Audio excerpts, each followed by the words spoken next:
All right, what's going on? Hey Rich, how you going? Doing good, doing good. What do you got for me Yeah, tonight? pleasure to meet you. Yeah, long time listener. Appreciate all the work that you've been doing for everyone over the years. Hmm. Yeah, the story that I've got is yeah, about three and a half years ago, I started seeing this girl, and things sort of fell off, and she kind of broke away from me, and yeah, for a really long time, I was, I guess you could say, carrying the bag of bricks, sort of beating myself up. But I knew that fundamentally, I had to sort of look within and do some of the work to sort of improve myself. And then ended up getting a new job, ended up getting more pay, kept hitting the gym and continually just working on myself. And it was about a week and a half ago, I was at a sales conference interstate, and I ended up running into her on a late Friday night with another guy. Hmm. And it was She just was like, with another guy. yeah, she was with another guy. And it was Hmm. like, it was this kind of moment that I was like, I can't believe that I like punished myself for so long because of this woman. And she's just out like with another dude, like literally getting passed around in a different state. And it was like, it was just a bit of like a, kind of fuck with my head sort of moment. Hmm. And yeah, I guess like, talking about on the subject, it was like I complicated my life for so long, beating myself up over it and sort of pointing the finger at myself, thinking that there was something wrong with me. Where in reality, like she's 33, like literally getting passed around. It's like kind of like public property almost. Look, man, I've seen it happen in the course of 24 hours. I've seen women move from being intimate with me to another dude within a course of 24 hours. No shame whatsoever. Completely try to hide it. Even if it's exposed, doesn't matter. I'm a woman, so I get away with whatever I want. It's just like who cares? Like to the point of the show on complicating life and justifying why. Again, there's a lot of people that spend a lot of time with, oh, well, she does it because of this, that, and the other thing. And it's like the whole thing with the dog shit, right? What kind of Yeah. relationship does the dog have with the owner? How old is the dog? What's the breed? What did they have for dinner for last night? All that stuff doesn't matter. It's shit. Same thing with her. It's shit. Okay. You don't need to deal with that. And then there's other people to be like, well, you have to work on your inside and this, that, and the other thing. And you've probably got this problem. They try to like convince you that you're fucked up. And the truth of the matter is, you probably aren't, right?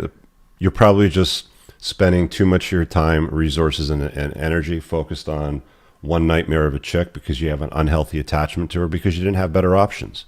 Okay, maybe things were going your way at work and you're not like the best version of yourself at your age group, in your demographic, in your city, making the kind of money that you should be making.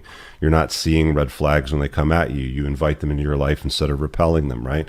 Very simple, basic concepts. And if you just sanitize away all the nonsense and you distill it, like one of the things that I find interesting, now that my book's been out, is it's a 200 pager. It's less than 5 hours on Audible. I've basically taken everything that I saw was the most useful information that I came across on my end personally, and as a collection of note taking with all the guys that I was dealing with on consults one-on-one. And I distilled it all down and I sanitized all the shit off it, like all the fucking fillers that you hear, especially in the Mano Swamp a lot, a lot of these guys. And I just Yeah. got rid of all the junk and I sanitized it down to the best stuff. And I think that's why the book is doing, so many favors for so many guys today. It's because it's simplified. And if I were to do a revised update on it, I would probably simplify it even further, right? I mean, the follow-up Yeah. book that I'm going to do to it is going to be very, very similar to that one as well. Like whatever concepts that I'm going to talk about, it's not going to be complicated. It's going to be simplified to the fucking point on the most important stuff that you need. And it's the same thing with your life as a guy. I mean, if you want to live your life as an unplugged alpha and like really, have the best experience that you possibly can, I mean, like you talk about like these things like Maslow's hierarchy of needs, right? With the top being the self-actualization sort of thing. A Yeah. self-actualized man, an unplugged man, if you will, does not complicate his life unnecessarily with things that are going to throw him off his trajectory, right? Let's just Yeah. just move on.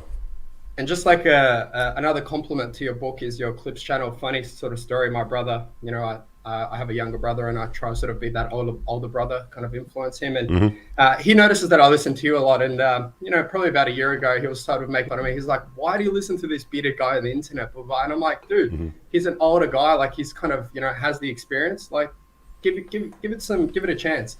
And would you believe it? Like a couple of months ago, he'll be sending me a text message with like a link to like one of your clips or stuff like that. So it's slowly like kind of sinks into him as well, like kind of having that mentality. So yeah, A lot of guys it's good struggle to see. with new information that frees them, It's right? overwhelming at times. Like this, Because you know, the because red pill can society be is a overwhelming. female first primary social order that's designed to protect women and use men basically. Men are disposable, women are protected. So when men start hearing things about putting themselves first and maybe shining a light on specific traits about female nature that aren't particularly flattering, they resist. Like I had a conversation with a good friend over the weekend about his relationship with his father, and his old man struggles with the newfound reality that he lives within. He thinks that there's something wrong with him or that he's joined a cult or whatever, and it's like these things can coexist. Like you can coexist with family that don't support your mission, that don't like your new beliefs, and you can still use these beliefs to serve you better, right? Yeah, Right, that's like very nobody's true. cramming it down your throat. It's a choice, right? Like unplugging is a choice. Yeah, I mean, sometimes like even when I hang out with my dad, like he'll just say some shit, and I'm just like, yeah, that's not really how the world works. You know what I mean? Hmm. Especially when it comes to women, when me and my brother and my dad sort of get together and we have these conversations. My Hmm. dad is very blue pilled, right? But he's a good man. He raised us both really, really well. But when we're having these kind of man to man talks regarding like women and like life stuff, like my dad will just say some shit, and like even my brother will look at me. Like my brother's a bit of a blue pilled alpha, I think. But like we'll just kind of look at each other and be like, what are you talking about? But Hmm. I don't know if that's from a different generational thing, or maybe he was raised differently. He was raised very feminine. I've At some definitely picked point, up they on will that. get it. At some point, they will get it. The teacher will always appear when a student becomes ready, and Yeah. for most guys, it's after chaos. They have to experience chaos. There has to be some kind of like Nicholas Taleb. I can't remember his full name, but he wrote the book Anti-Fragile, and he talks about black swan events, sort of thing. It's like Like the COVID. thing. What's that? Like COVID. Yeah, kind of like COVID, but I mean, like to the point of like for most men personally, a black swan event, for a guy would be, I'll just use my example. You overly invest into a relationship where she sees you as a utility and you've cucked yourself raising another man's children. I made that stupid mistake, right? And it's like all of a sudden now, you're dealing in a black swan event where, the chick that you invest all your time and resources in her and her kids is now porking some other guy because you have a disagreement, right? And she lies about it, sort of thing. So it's like, it's these black swan events that will send guys over the edge and then seeking, the truth. The same thing happened with my divorce. The same thing happened in my business when I was dealing with lobbying issues with the credit card companies and the Ontario government with the legislative changes, sort of thing. It's like, there's going to be a sequence of events in a man's life where a safe world theory that you hold, that you rely on for your own safe operation, if you will. It's like having your legs taken out from underneath you, sort of thing. And it's like, okay, so that thing that I was leaning on no longer supports me. Now I'm on the fucking ground. What happened? Because I completely invested in that belief, right? And that's kind of like the black swan event that I was like, mentioning earlier.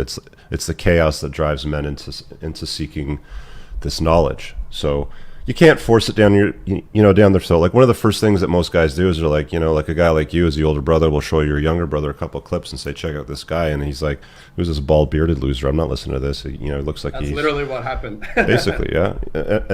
At some point, some shit will go sideways in their life and they'll come back and they'll be like, you know what? That bald bearded guy is right.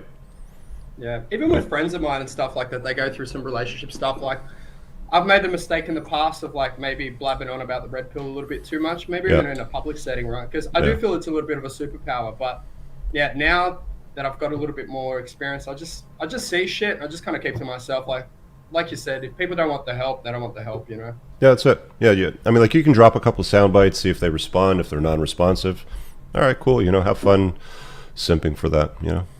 Enjoy. Cool. Awesome, man. Keep up the good work, and yeah, all the best. Thanks, Bruno. Appreciate it.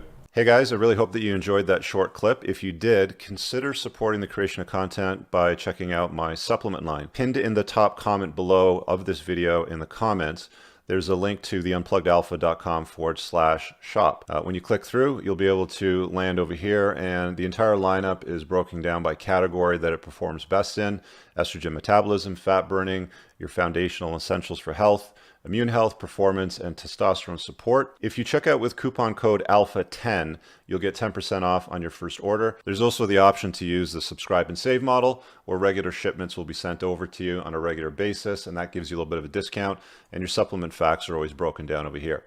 Thanks for watching. I hope you guys have an awesome day. And again, check out that link. It's pinned in the top comment below in this video. Peace out.